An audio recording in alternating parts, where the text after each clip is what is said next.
chicken is here! Dig in, sis!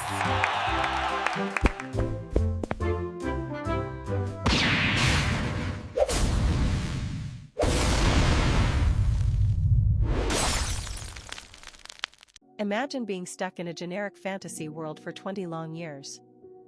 Our main man, Lee Hyun-seok, has finally reached the endgame.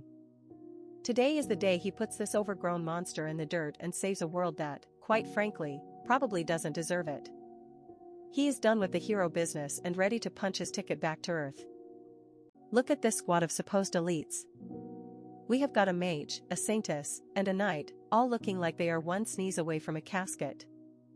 The monster is literally laughing at them, calling them weak and bragging about his kingdom of teeth and claws. It is the classic villain monologue, thinking he is the main character of his own Dark Souls ripoff. The monster tells Hyun-seok he looks like hot garbage, but our hero isn't even flinching. He has seen it all.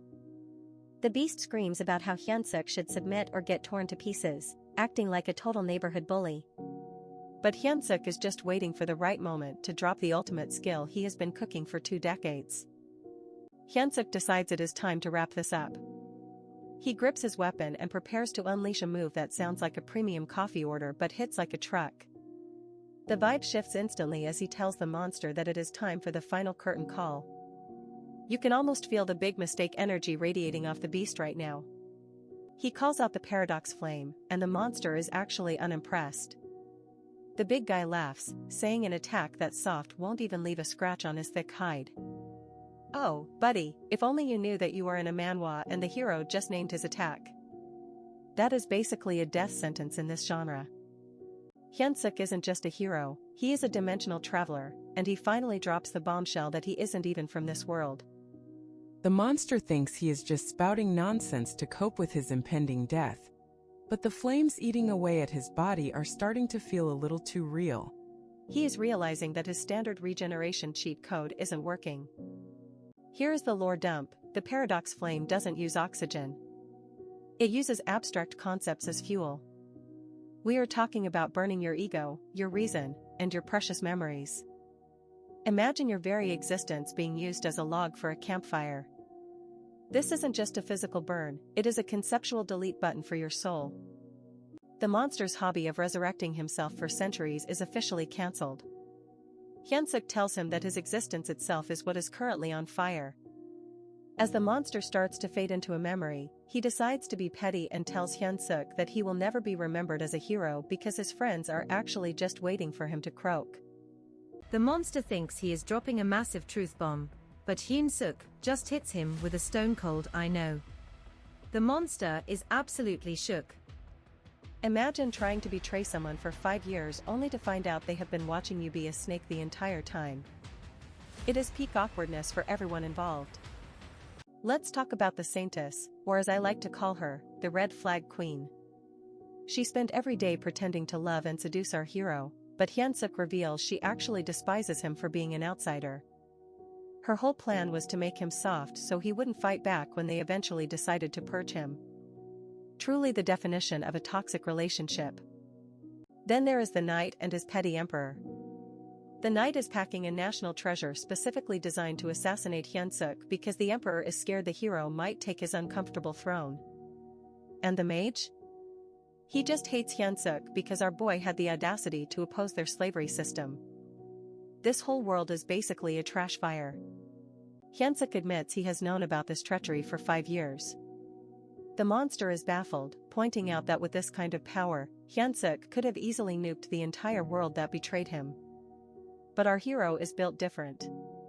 He didn't want revenge, he just wanted to go back to a place where people don't try to execute you for saving them. We get a flashback to 2005. Hyun-seok was just a regular 30-year-old office worker probably worrying about spreadsheets until a goddess decided to ice-sky him. He was chosen as the hero and told to save the world from monsters. It sounds like a dream, but for Hyun-seok, it turned into a 20-year-long nightmare in a world that hates his guts. The world he landed in was a complete disaster. He spent 2 decades training his soul out just to survive and find a way back home. He recalls rescuing a child once, only to have the locals complain that using medicine on the kid was a waste. The level of cruelty in this place makes the final boss look like a misunderstood puppy. The medical standards in this world were straight out of the Dark Ages. They were amputating legs for simple infections because all the healers were too busy being mobilized for war. Hyun-seok was horrified by the primitive hygiene and the absolute lack of what we call human rights. It is no wonder he wants to leave this dump. It gets even worse. The locals wanted to exorcise the child he rescued just because they thought a demon had taken root in them. They told Hyun-seok to cast aside his useless pity if he wanted salvation. After enduring 20 years of this heartless environment, our hero has finally had enough of playing nice. Back in the present, the monster is toast, and like clockwork, his companions immediately point their blades at him. They are actually relieved he found out because it saves them the trouble of pretending. Hyun-seok just sighs, looking at them with pure disgust. He really, really hates this world and everything in it. He calls out for the goddess to keep her end of the deal. She shows up, all smiles and light, acknowledging his win. He reminds her that once the monster is dead, he gets his soul and memories preserved and gets sent back to Earth. He is ready to trade all his godlike power just to see a skyscraper again. The goddess warns him that his physical body on Earth is long gone, so she has to shove his soul into a new vessel. She even warns him that this new body is fated for a wretched end. Hyun-seok doesn't even blink. He basically tells her that any life on Earth, no matter how bad, is a massive upgrade over this treacherous fantasy world. Hyun-seok wakes up in 2025 in the body of a guy named Yoo Chan-seok. He is back. He checks the mirror and realizes he is finally home. No more traitors, no more fake saintesses, and no more slavery-loving mages. He is so happy he is practically vibrating, and honestly, can you blame the guy after what he went through? He starts marveling at modern magic. Clean, uncontaminated water from a tap? That is the real high-tier sorcery right there. Fire with the press of a button? Way better than chopping wood for campfires. He tops it off with a piece of fried chicken that brings him to tears.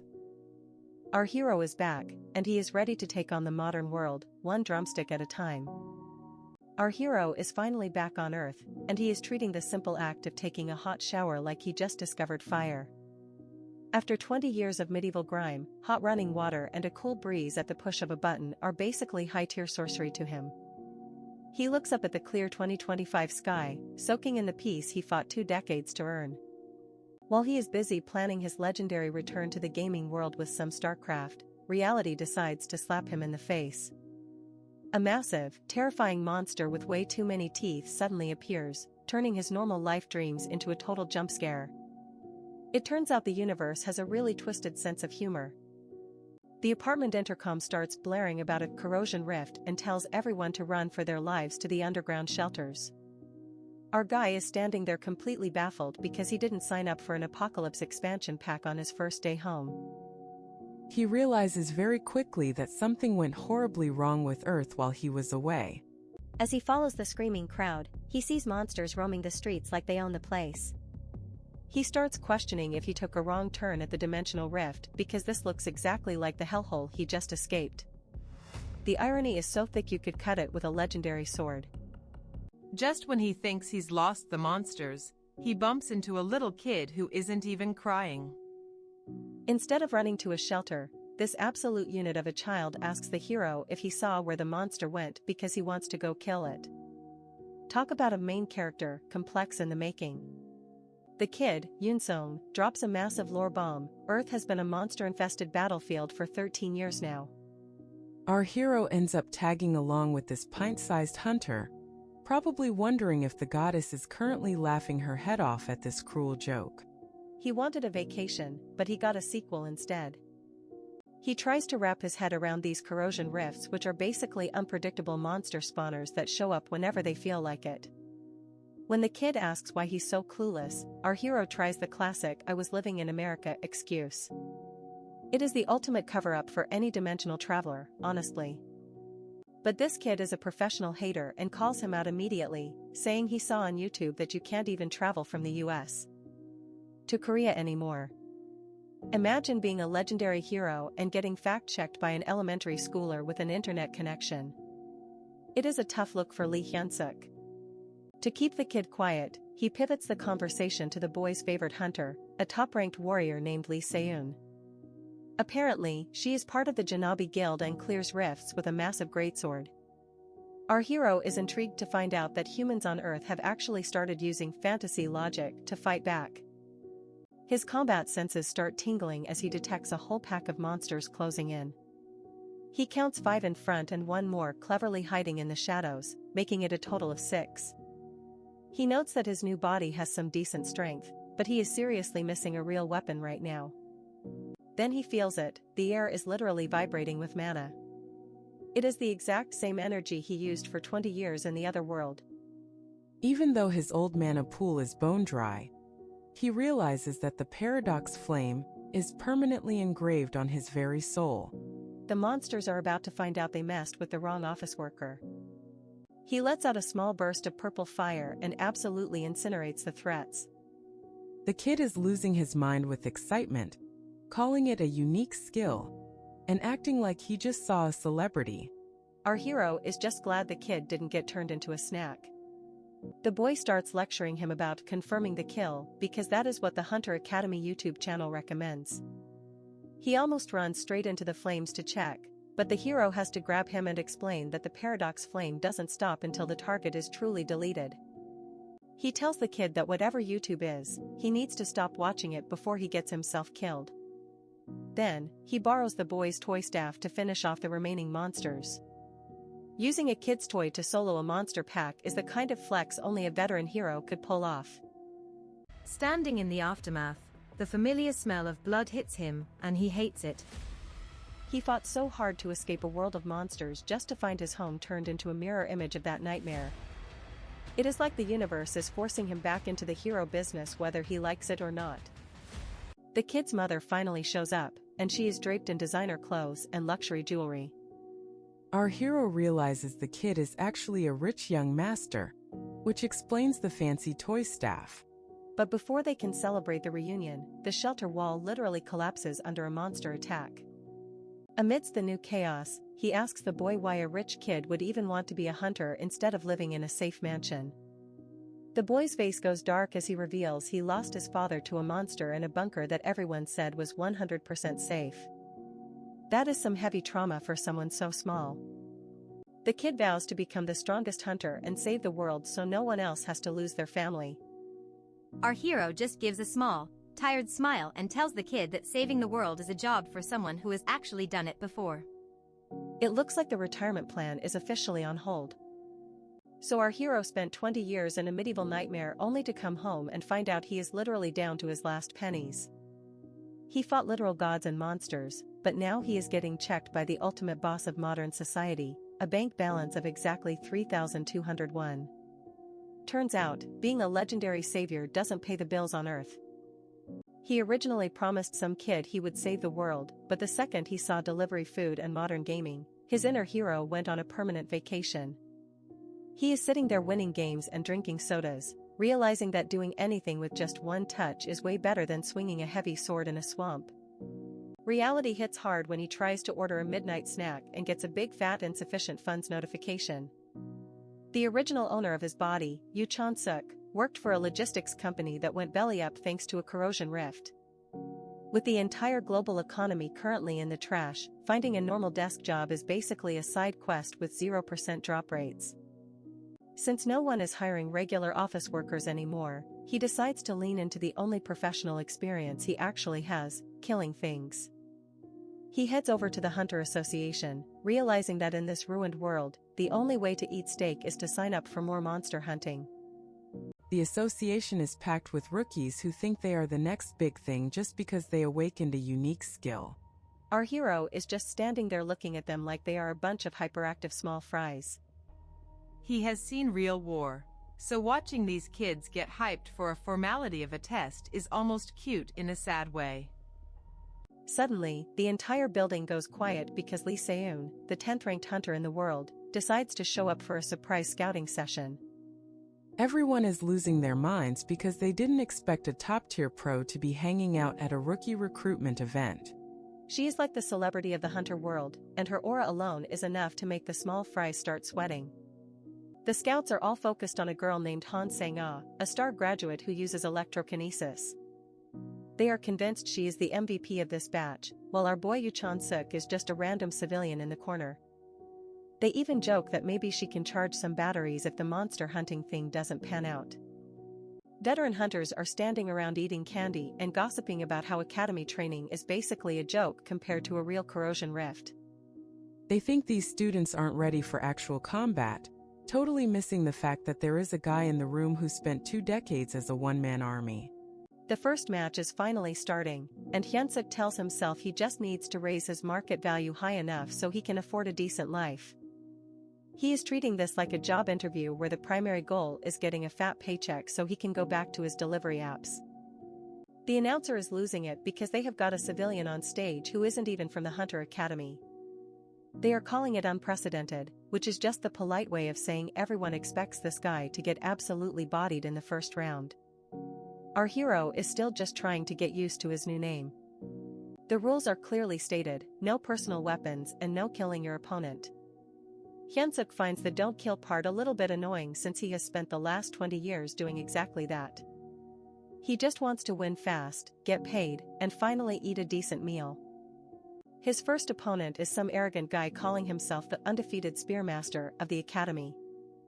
This clown is laughing at Hyun-seok because he can't sense any mana from him, telling him it is an honor to lose to such a pro. Oh boy, if only he knew he was dealing with someone who has seen literal demons run for their lives.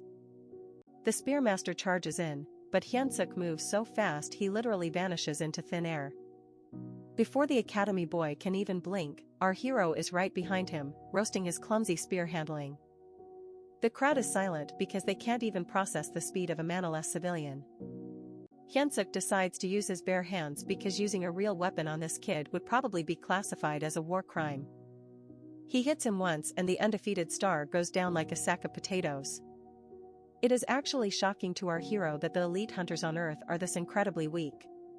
The scouts are freaking out because it is physically impossible to have that much power without mana accumulation. They think it was just a fluke or luck, but Lee Seun is the only one who realizes the truth. She can see that he is intentionally not gathering mana, which is a level of control that shouldn't even exist. Hyun-seok keeps sweeping through the tournament, winning round after round without even breaking a sweat. He is genuinely starting to wonder what they even teach at this so-called academy if everyone is this useless. He is just yawning his way through matches that are supposed to be high stakes. For the grand finale, he finally gets matched against the star student, Han Sang-ah. She is actually impressive compared to the other trash, gathering the most mana out of everyone in the building. She tells him his lucky streak ends here, but our hero is just staring at her like she is another chore on his to-do list. Han Sang-ah unleashes her magnetic railgun technique, firing off high-speed lightning strikes. It looks flashy and dangerous, but Hyun-seok just jumps over it like he is playing hopscotch. He starts critiquing her style mid-fight, telling her she is too focused on speed and leaving her attack path wide open for any idiot to see. The girl starts overexerting her mana, literally tearing her own body apart just to land one hit. Hyun-seok realizes she is going to get permanently wrecked if she keeps this up. So he steps in and shuts the whole fight down to save her from herself. He roasts her for neglecting physical training while relying purely on mana cheats. The association is in a total state of shock because a random logistics worker just dismantled their top student. The tournament schedule gets tossed out the window, and the association president personally arranges a special match.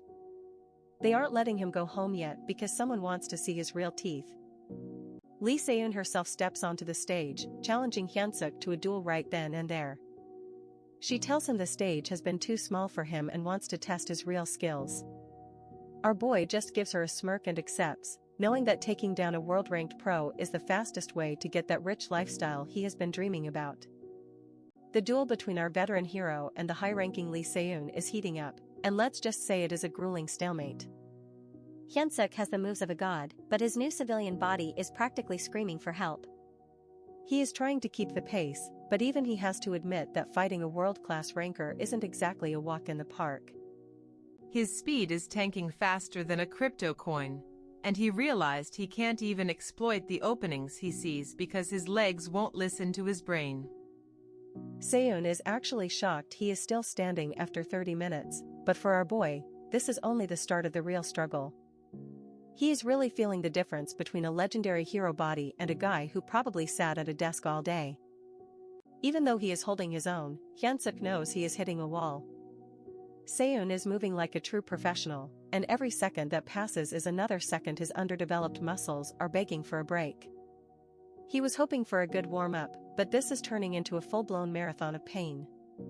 With his internal mana running on fumes and the air around him being totally useless for a refill, he decided it was time to pull out the big guns. He is prepping the Paradox Flame, the same cheat code he used for 20 years in that other nightmare world. You know things are getting spicy when the black flames start flickering.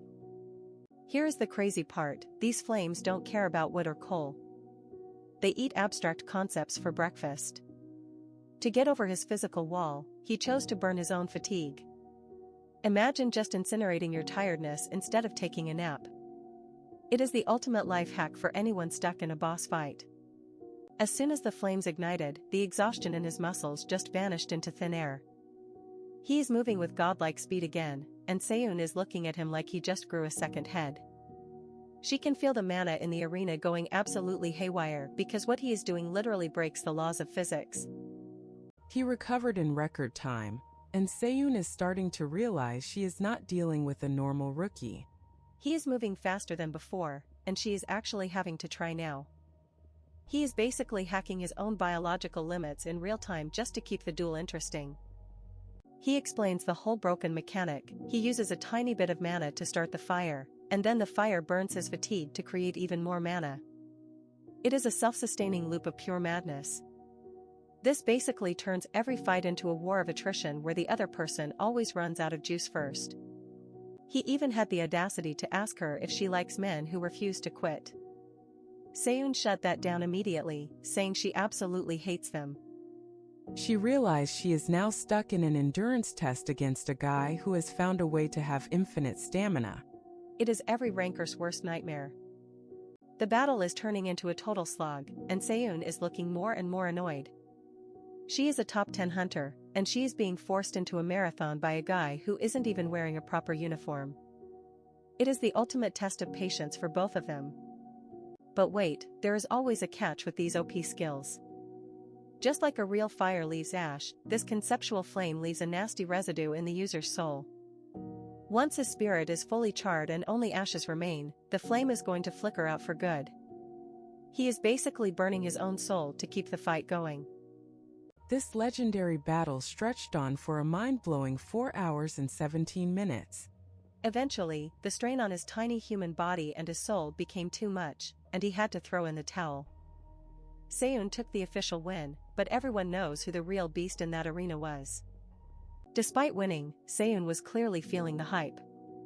She handed him a lollipop that secretly had her business card inside. It is a total pro move to scout someone while they are catching their breath. She told him to give her a call to talk about his future with her agency, Janabi. After the tournament, our hero finally got his hands on an official hunter license. He is losing his mind over the fact that it is built into a smartphone. Coming from a world of dusty paper and stamps, seeing 2025 tech makes him feel like a caveman looking at a spaceship. While he was playing with his new toy, a literal giant named Yoon Song-hyun stomped over. This guy is a partner hunter from the Taebeek Guild and tried to give him the "join my team and I will make you shine" speech. Hyun-seok wasn't feeling the pushy vibe at all and decided to ghost him. Instead of joining the corporate giants, he went to meet Seun at a cafe called The Hut inside the association building. She clarified she isn't looking for a corporate slave, she wants him to work as a freelancer. This means more freedom and zero annoying bosses, which is exactly what our hero needs. She gave him a quick lesson on the modern guild system, which is basically modeled after law firms. You have got the juniors and seniors doing the heavy lifting for a salary, and then you have the partners who actually own the place and split the profits. It is a corporate jungle out there, even for hunters. Since our boy has zero connections and is basically a ghost on paper, Seun offered to be his broker. She admitted she is doing this to make him owe her one, so when he becomes a legend, he will remember who helped him out first. She is definitely playing the long game to secure a future powerhouse. She dropped his first job offer, a patrol mission on Gyeongdo Island. The place has been a dangerous corrosion zone for 2 years since someone messed up a rift closing. It is basically a no-man's land where monsters run the show, and the pay is 5 million won up front with a 15 million bonus. Hyun-seok is doing some quick math and thinks the pay is a bit low for a life-threatening mission, but he knows he has to start from the bottom to build his rep. He is ready to trade some monster heads for a comfortable life where he can finally afford premium delivery food again. Later, Seun met with her boss to gossip about our hero's performance. She called him an absolute monster, noting that a rookie lasting 4 hours against her is literally unheard of. She even warned the boss that if Hyun-seok ever reaches their level, he might just be strong enough to take the boss's seat himself. You won't believe what our hero ordered for delivery. It's not a large pizza, it is a 6-foot-long death stick. A month before the big mission, Hyun-seok gets this massive package containing a custom spear that is basically as long as his patience for the locals. He is finally getting his gear sorted because, let's be real, punching monsters with your bare hands is a flex, but it is not exactly efficient for the long haul. Along with the Stick of Doom, he gets his hands on some high-grade elixirs. In this world, these are the emergency mana batteries hunters chug when they are running on empty. It is like an energy drink for your soul, providing an immediate surge of power when things get a little too spicy in the rifts. Our guy is basically stocking up on cheat codes before the next level starts. Now, here is some juicy lore on how mana works. Most hunters are like water purifiers, they store mana in their bodies and use it when needed. But Hyun-seok? He is a total outlier. He skips the storage process entirely and just sucks the mana directly from the atmosphere like a human vacuum. It is an infinite supply, but his current physical vessel is still a bit too flimsy to handle the high-tier stuff for long. To fix his flimsy body problem, he spends an entire month training and storing mana to strengthen his channels. Fast forward to the mission day, and our boy is finally assigned to Squad 8. He is looking sharp and ready to show these kids why you should never judge an office worker by his suit. He is arriving at the deployment zone with that final boss energy we all know and love. Guess who shows up to welcome him? It is the golden-haired spear user who got absolutely bodied in the tournament. He notices Hyun-seok's hair has settled and tries to be all friendly, claiming he wants to learn from the hero's strength. Hyun-seok isn't having any of it, though. He hits the guy with a sarcastic warning about chronic shoulder dislocations, basically reminding him of that embarrassing L he took. The commander gets on the mic for the official briefing, and it's basically a lecture on the hierarchy of the apocalypse. He explains the Corrosion Rift rankings, going from the basic dangerous class 1 all the way up to unclassified threats that keep world leaders awake at night. It is a lot of scary talk, but our hero is probably just wondering if they have a decent lunch menu on the island. The real red alert is the Alpha Rift. This is the primary gateway, the big mama that controls the area. The commander warns everyone to stay far away from the one located at the Northern Church because it is basically a death trap for rookies. Squad 8's actual job is much more boring: patrol the perimeter and clear out the smaller, annoying pop-up rifts that have been manifesting. They finally touch down on Gyeongdo Island, and the vibe is instantly rancid. The other hunters are literally shaking in their boots from the chilling energy in the air. Hyun-seok is just standing there thinking they are being way too dramatic. He has spent 20 years in actual hell, so a little spooky atmosphere is basically just a nice fall day for him. Since the others are too busy vibrating with fear, our boy steps up with a plan. He proposes setting up their base camp at Wagesa Temple. It is at a high elevation, giving them a perfect 360-degree view of the patrol zone.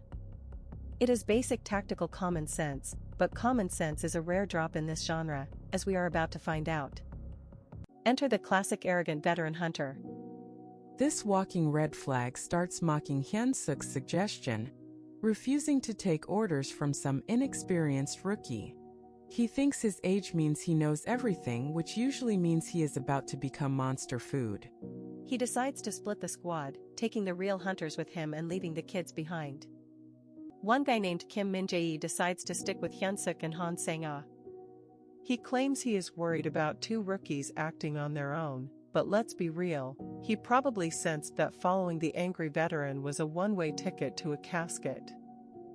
Now we have got our main trio, ready to go scouting while the elites wander off to do whatever arrogant NPCs do. While they are out scouting, Hyun-seok's veteran senses go into overdrive. He detects a massive group of 50 monsters just chilling over a nearby ridge. 50. That is not a patrol, that is an invading army. He identifies their location with pinpoint accuracy, while his teammates are just standing there wondering if he is seeing ghosts or just showing off. Kim Min-jae hears the number 50 and immediately wants to take the longest detour possible. He is terrified, but Hyun-seok is already in extermination mode. Our hero points out the hard truth. They can't call for backup, because the other squads are way too far away patrolling the coast. If they don't handle this now, the monsters are going to have a rookie buffet. Instead of running, our boy starts prepping for a surprise attack. He looks at Min-jae and asks him how good his fire magic is. The poor mage is sweating, but Hyun-seok is already drawing up a blueprint for a total wipeout.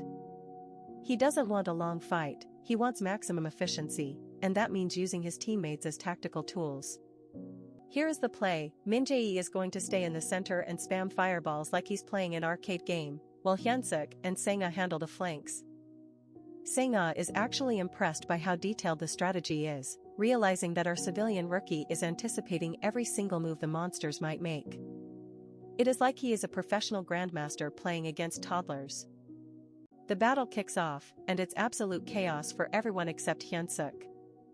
He tells Min-jae to shoot as soon as he is ready, acting as the team's anchor.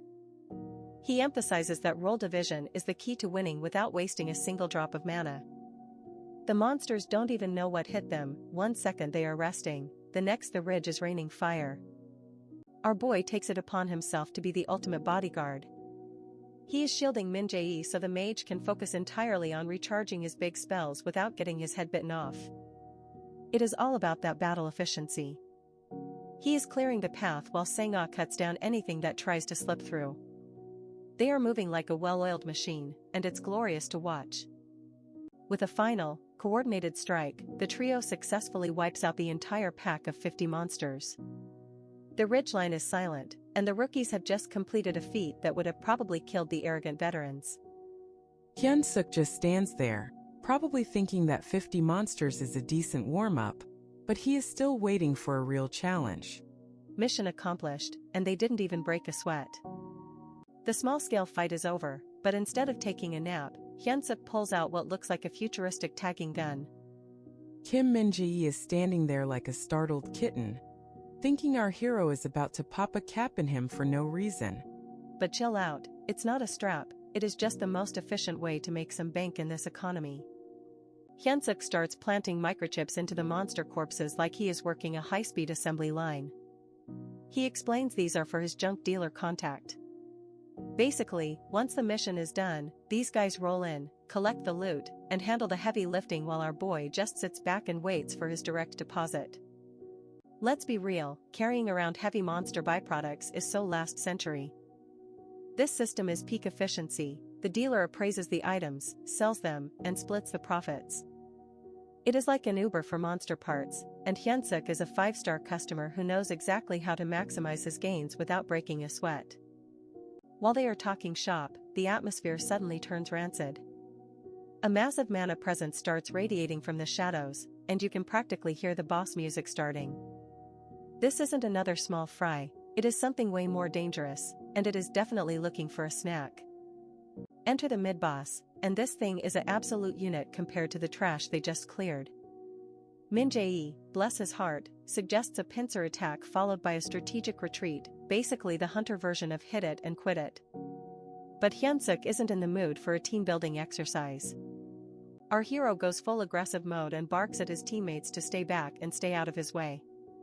He realizes that if he wants to use the paradox flame without accidentally roasting his new friends, he has to go solo.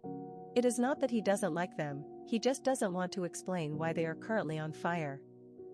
As the dance of death begins, Sang-ah is watching from the sidelines, looking totally confused. To her, it looks like Hyun-seok is getting pushed back and barely surviving. But if you look closer, our veteran hero hasn't actually been hit a single time. He is just leading the beast exactly where he wants it.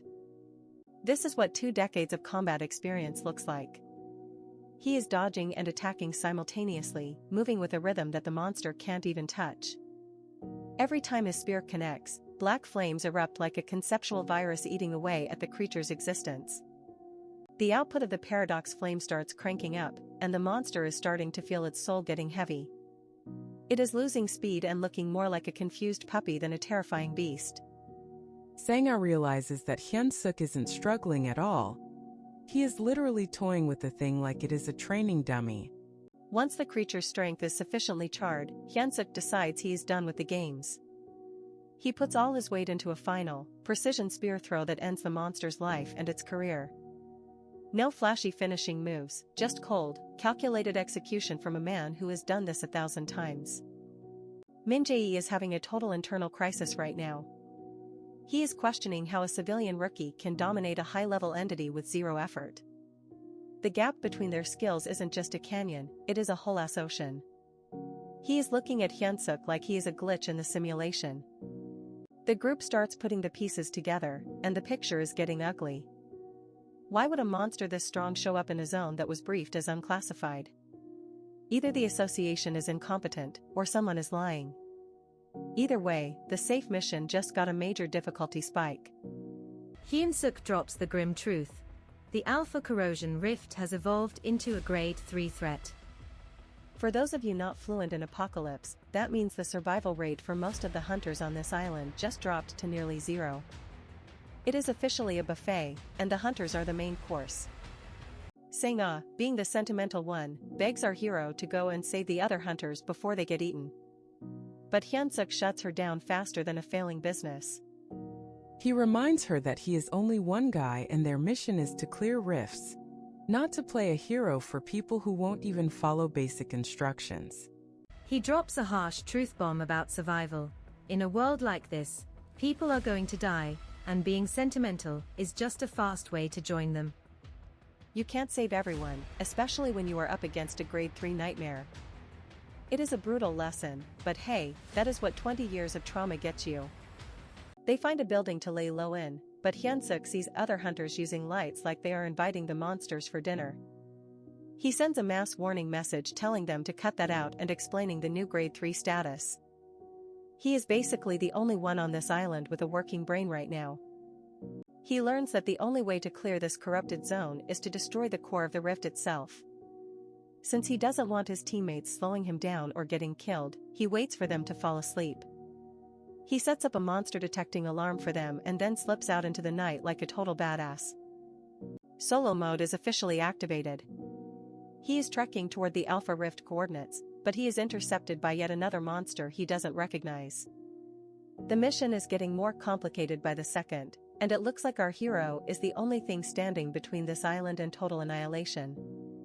The Hunter Association Situation Room is currently a one-way ticket to stress-induced ulcers. Reports are flooding in about organized monster movements and casualties that definitely weren't in the brochure. What was supposed to be a low-level mission has turned into a total bloodbath, and the manager is frantically calling for any reinforcements who aren't already currently inside a monster's stomach. Amidst the panic, someone notices a single dot on the map moving toward the eye of the storm. To the manager's absolute shock, it is our boy Yoo Chan-seok from Team 8. He is the only one with the guts, or the lack of brain cells, to head straight for the heart of the Alpha Corrosion Rift while everyone else is running for the hills. The manager realizes Chan-seok was the first to call out the rift's dangerous upgrade and demands an immediate audio link. The second the comms go live, the entire room is greeted with a glorious symphony of our hero's furious swearing. He is currently busy dodging attacks from a creature that is moving way faster than the association's accurate data predicted. Chan-seok doesn't care about their mission status, he is too busy roasting the staff for sitting in their air-conditioned office while he is fighting for his life. He straight up threatens to give them a personal taste of rift-flavored terror once he gets back. Honestly, hearing a rookie talk that much trash to HQ while dancing around death is the kind of energy we all need in our lives. Internally, our hero is doing some grim math. He realizes his paradox flame is like a high-end PC trying to run a heavy game on integrated graphics. It is just not enough to kill this high-level entity right now. He needs a better tactic, and that means he needs more fuel. He starts scanning the area for a concentrated mana source because his current mana channels are basically running on fumes. He manages to locate a mana-rich spot and decides to do the unthinkable. He plunges directly into the Alpha Corrosion Rift. This is basically the equivalent of jumping into a lion's den to look for a sandwich. He is leaving the safety of the outside world behind and heading into the belly of the beast, and he doesn't look like he plans on coming back empty-handed. Back at HQ, the technicians are having a collective heart attack because Chan-seok's GPS signal just vanished into thin air. He is officially off the grid, and for the association, that usually means he's just become another statistic.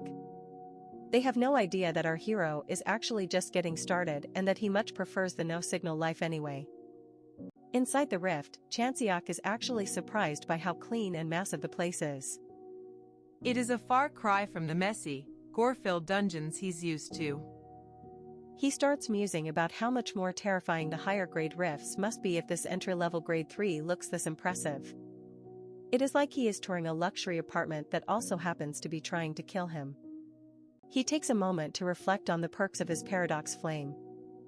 The main issue? It is incredibly contagious and spreads to every living thing it touches, except for him. It is the ultimate friendly fire hazard. In his past life, he had to hold back to avoid roasting his allies, but in here?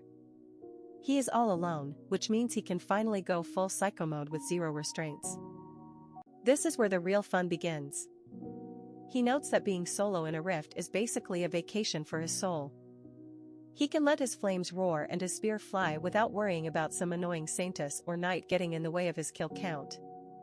It is just him, the monsters, and a whole lot of conceptual arson. He starts absorbing the ambient mana like a human black hole. He is intentionally forcing the energy through his body to forcefully widen and strengthen his mana pathways. It is a brutal process that would probably kill a normal hunter, but for a veteran like him, it is just a necessary buff to increase his battle efficiency. He is literally remodeling his own soul mid-fight. The local monsters think they have a chance because they have the numbers. They try to overwhelm him by calling for backup, but Chan-seok finds the whole numerical advantage thing absolutely adorable. With his newly widened mana channels and surging power, he is cutting through them like they are made of wet tissue paper. He is moving through the rift with the confidence of a man who has already cleared the level and is just looking for the secret loot. Every monster that tries to jump him gets a face full of black flames and a one-way ticket to the afterlife. He is essentially a predator in his natural habitat, and the prey is starting to realize it. While he hunts for the rift's core, he keeps himself grounded by admitting he is still nowhere near his peak power from the other world. He is several times stronger than when he arrived, but he is still just a beginner by his own absurd standards. It is a terrifying thought. If this is him at his weakest, the monster should probably just give up now and save him the trouble. Finally, he comes face to face with the boss of the rift, and this thing isn't just another mindless beast. It actually opens its mouth and drops a direct death threat. This is a game changer because it proves the core of a grade 3 rift is on a completely different intellectual level. It is smart, it is mean, and it really wants our hero to stop existing. The boss thinks it has the upper hand, but Chan-seok is just happy to finally have someone worth talking to, even if it is only to trade insults. He prepares to end the conversation with a little something called the dual orbit spear technique. You know he's serious when he starts naming his moves again. This technique is peak big brain combat. It generates a blue magical trajectory that follows his spear's path, perfectly mimicking his physical strikes. It looks like a simple echo, but Chan-seok knows how to manipulate it to be the ultimate pincer move. The boss is about to experience the most complicated math problem of its short, miserable life. By intentionally delaying the timing of the secondary blue strike, he creates a time lag attack. The monster dodges the first hit only to get impaled by the ghost strike that follows a beat late. It is a beautiful, unavoidable pincer attack that leaves the core creature with absolutely no room to escape. It is total tactical dominance. The creature is finally defeated, but instead of just dissolving into mana dust, It leaves behind a mysterious black box. Chan-seok picks it up, looking more confused than happy. He is wondering where this loot came from and why the system is handing out gifts all of a sudden. It is a big fat cliffhanger that suggests this world might be even weirder than he thought. Back at HQ, the staff is basically ready to hold a funeral for everyone on the island. But then, a miracle happens. A broadcast message from Chan-seok confirms the Alpha Rift is officially destroyed. Every monster on the island suddenly vanishes into thin air, and the chaos ends in an instant. Our hero just saved the day, probably while wondering if he can still get that fried chicken delivered. Things are looking absolutely cooked on Gyeongdo Island. While our hero is off doing side quests, Han Sang-ah and Kim Min-jae are stuck in a literal meat grinder. They are fighting for their lives against an endless swarm of monsters that clearly didn't get the memo about being low-level. It is total chaos, and the despair is starting to taste a lot like defeat. Despair is hitting a new peak because their carry, Yoo Chan-seok, is missing in action. Their muscles are basically turned to jelly, and they are starting to realize that the power of friendship doesn't really work when a monster is trying to chew your head off. They are at their absolute limit, just waiting for the final curtain call. Just as they are prepping for a final stand that would probably last about 3 seconds, something weird happens. The monsters don't attack, they just vanish. 1 second they are surrounded by teeth and claws, and the next, it is just a bunch of confused, bleeding hunters standing around an empty field. It is a miracle that reeks of main character energy. Everyone is standing there in a daze, wondering if they just collectively hallucinated the apocalypse. The monsters are gone, leaving behind nothing but carnage and a whole lot of questions. The hunters are bewildered, but they are alive, which is a pretty good trade-off in my book. Speak of the devil and he shall appear. Yoo Chan-seok strolls back into the assembly point looking like he just finished a light jog. He is checking out the mess like a bored landlord, acting like he wasn't the one who just nuked a grade 3 rift into oblivion. The casual vibe he is giving off is almost insulting to the people who were just dying. The peanut gallery is in total disbelief. They can't wrap their heads around how a single rookie, not a guild master, not a veteran, but a random guy in a tracksuit, handled a grade 3 Corrosion Rift solo. It is like watching a toddler win a heavyweight boxing match. The levels of impossible are through the roof right now. Time for some image management. Chan-seok puts on his best humble hero face, telling a shocked Han Sang-ah that he only did it because his heart broke seeing his fellow hunters in danger. It is a total Oscar-worthy performance. We know he's a beast, but he knows that appearing like a saint is the fastest way to get that legendary status. While our hero is busy working on his public persona, a corporate suit named Byun Jongtae approaches him. He is a regional manager for the Korea Operating Corporation, and you know it's serious when the suits start crawling out of their offices. He is looking at Chan-seok like a gold mine that just walked out of a dungeon. The manager drops the big news: the mayor of Incheon personally wants a piece of his time. Chan-seok is already thinking about the digits on his next bonus check. He knows he just performed a feat that hasn't been seen since the first ever hunter, the Great Pioneer. Our boy isn't just a hero, he is a historical event in the making. Liaison Officer Lee Pilji is basically fangirling in the background, explaining how rare this solo grade 3 clear actually is. It is the kind of achievement that changes the entire power dynamic of the city. Chan-seok is being ushered into the corridors of power, probably wondering if the mayor's office has any snacks better than those monster elixirs. He walks into the office of Mayor Park Ji-yeon, who greets him with a smile that screams, "I need your approval ratings." The mayor is laying it on thick with the gratitude, admitting that Chan-seok's solo run saved the city a massive financial headache. Apparently, hiring high-ranking guilds is way more expensive than one motivated rookie. The mayor starts launching into this long, patriotic speech about Incheon being a global hub and bragging about the city's infrastructure. It is peak political theater. He is trying to build a vibe of "we are all in this together," but Chan-seok is just staring at him like he's watching a boring documentary on double speed. Then comes the test. The mayor gets all serious and asks Chan-seok what his true purpose is for being a hunter. It is the classic trap question designed to see if the hero is a selfless saint or a greedy mercenary. But our guy doesn't do scripts. He is about to drop a truth bomb that will leave the mayor speechless. Chan-seok hits him with the grittiest response possible. He compares being a hunter to diving into filth to unclog a toilet that is spewing waste. It is not about glory or shiny armor, it is about doing the nasty jobs no one else wants to touch. It is a blunt, blue-collar take on heroism that completely short-circuits the mayor's polish. The mayor tries to recover, warning that many hunters get intoxicated by fame and fortune and lose their way. He talks about Korea being the last sanctuary on Earth and hopes Chan-seok will stay a symbol of hope. It is a nice sentiment, but our hero can see the political strings attached from a mile away. Chan-seok decides he's done playing nice.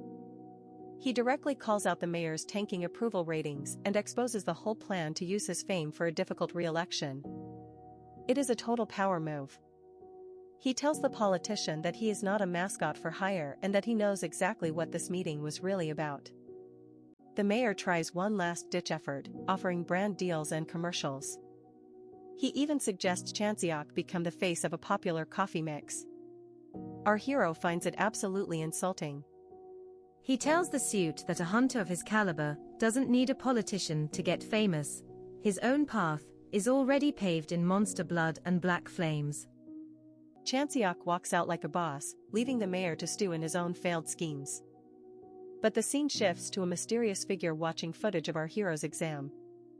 This enigmatic observer is staring at the black flames, acknowledging that while the test on the island failed, they have found something far more interesting, an incredible, dangerous talent.